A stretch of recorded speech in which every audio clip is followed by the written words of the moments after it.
टांगण वंदिन चरण डोळ्यान पाहिन रूप तुझे प्रेमे अलंगिन आनंदे पूजन भावे वाळीन म्हणे नामा त्वमेव माता पिता त्वमेव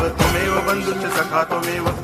विद्या तरुणं त्वमेव सर्वं मम देव कायेन वाचा मनसेन्द्रियैर्वा बुद्ध्यात्मना वा प्रकृति स्वभावा करोमि यद्यत् सकलं परस्मै नारायणायति समर्पयामि अर्चितं केशवं रामनारायणं कृष्णदामोदरं वासुदेवं हरि गिरिधरं माधवं गोपिकावल्लभं जानकीनायकं रामचन्द्रं भजे हरे राम